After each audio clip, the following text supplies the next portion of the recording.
नमस्कार दोस्तों, मैं पूजा स्वागत करती हूँ कहानी के अगले भाग के साथ। रमिया बाई उसकी पायल जब छनकती थी तो लोग दीवानों हो जाया करते थे। हर हवेली का मालिक ये सपना पाला करता था कि एक दिन ये घुंघरू सिर्फ उनके लिए खनकेंगे। बात करीब 200 साल पुरानी है, जब रमिया इसी हवेली में मुजरा किया करती थी। रमिया के दीवानों की फहरिस्त में इसी इलाके के 2 सगे भाइयों का नाम भी शुमार हुआ करता था, जो तकरीबन हर शाम उसी के पास गुजारा करते थे। मगर रमिया उस बला का नाम था जिसकी खूबसूरती और हुनर के आगे क्या रिश्ते और क्या नाते पल भर में बिखर जाते थे। और यही हुआ उन दोनों भाइयों के साथ भी।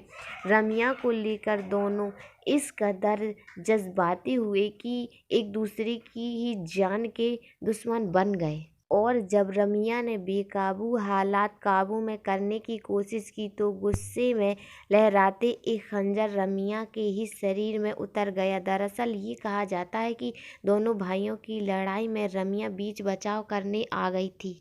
वो चाहती थी कि दोनों में खून खराबा ना हो, लेकिन हुआ इसके ठीक उलट। खून तो हुआ है, लेकिन उन दोनों भाइयों में से नहीं, बल्कि रमिया का, जिसका कोई कसूर नहीं था।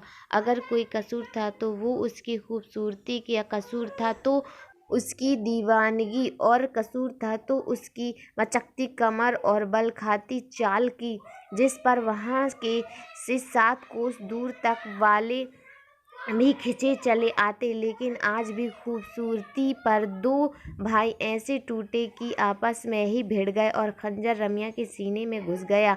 वो खंजर बहुत गहरा जख्म छोड़ गया। जिंदगी की सांसें उसकी टूट गई, पायल के घुंघरुओं की तरह बिखरती जा रही थी। मौत दस्तक दे चुकी थी और फिर रमिया के साथ ही नाच गाना, मस्ती, ठिठोली सब कुछ खत्म हो गया। और उसकी मौत के साथ ही और ये इस हवेली का बहुत भारी पड़ा। वक्त बीतता गया मगर उसकी यादें कभी धुंधली नहीं पड़ती भी कैसे, क्योंकि रमिया ने तो इस हवेली को छोड़ा ही नहीं था। वो आज भी इन लोगों को नजर आती है, मगर गाती गुनगुनाती नहीं, बदहवास घूमती हुई, याद करती हुई उन सुनहरे दिनों की, जब एक महफिल उठती नहीं थी कि दूसरी सजने को बेताब लोग कहाँ पहुँच जाते। फ़र्क सिर्फ इतना है कि 200 साल पहले इस ड्योढ़ी से निकला हर कदम मस्ती